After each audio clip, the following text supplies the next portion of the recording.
Hello, good afternoon and welcome to Baina Midday News, coming to you live from the NAB House, Atomic Junction, Medina.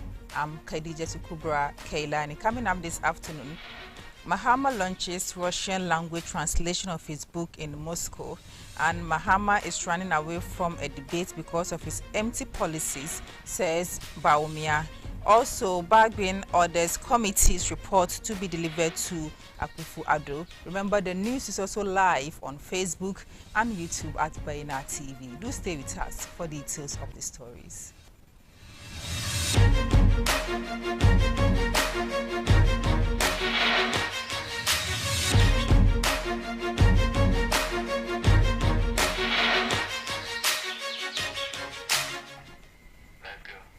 Thank you for staying with us. Now to our first story.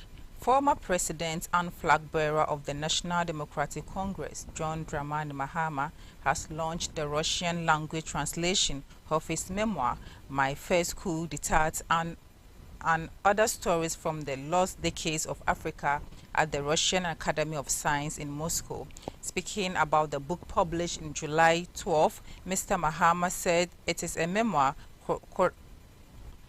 reconciling his upbringing as a young African boy, as well as the history of Ghana and Africa during times of political and economic instability between the 1970s and 1990s. He mentioned that the book has also been translated in Portuguese.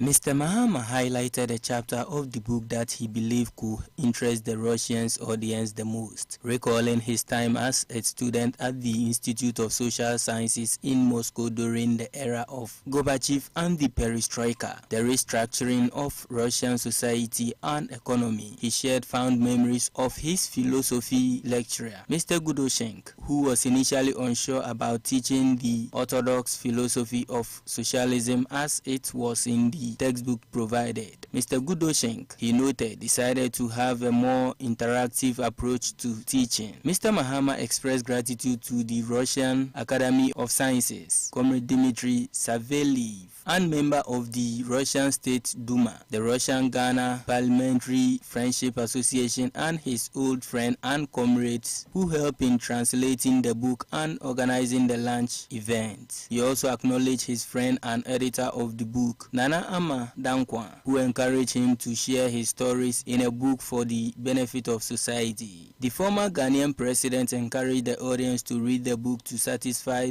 their curiosity and to discover the African story told in an easy-to-read and journalistic form. Mr. Mahama expressed hope that the book will find a place in Russia academia for those interested in learning more about Africa.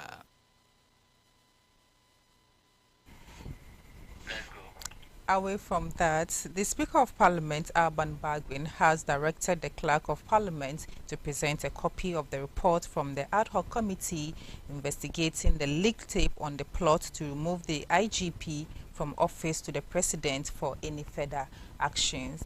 This follows Parliament's adoption of the committee's report.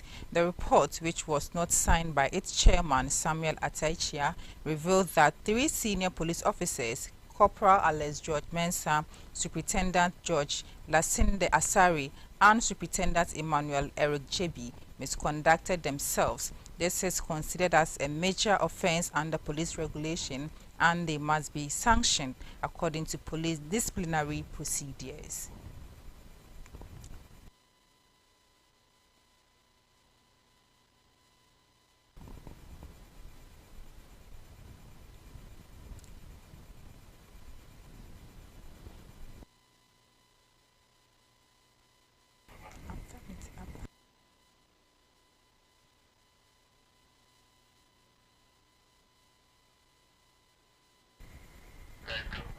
Also, the flag bearer of the New Patriotic Party, Dr. Mahmoud Baumia, has accused the flag bearer of the National Democratic Congress, John Dramani Mahama, of running away from a possible debate because he is afraid his empty policies will be exposed. Baumia said he is looking forward to a debate with the NDC's flag bearer, despite Mahama saying he doesn't want to debate. Addressing party supporters during the second phase of his nationwide campaign at Naleregu on Wednesday, July 11th, Bawumia accused Mahama and NDC communicators of struggling to explain the party's proposed 24-hour economy. He added that he will continue to sell the NPP's policies to Ghanaians, whether Mahama agrees to a debate or not. He said he is looking forward to a debate with John Dramani Mahama on the economy and governance, but fears Mahama is running away because he knows his empty policies will be exposed. I am looking forward to a debate with John Mahama on the economy, on the country, on the governance. But I'm afraid that he's running away from a debate, isn't it? His people say he doesn't want to debate. But he doesn't want to debate because he knows I will expose the emptiness of his policies. He says he has a 24-hour economy that he cannot explain. It's as empty as an empty barrel. He cannot explain it. None of his people can explain it. They say they will be exporting lions and elephants. But when we meet mano a mano, we can debate, and the country will see where our policies lie. The National Democratic Congress has organized a training program for the Zongo caucus wing of the party. The program brought together party leaders, supporters, and members of the Zongo community at the Mensvik Hotel in Accra on July 10, 2024, to discuss effective mobilization strategies for victory in the upcoming elections.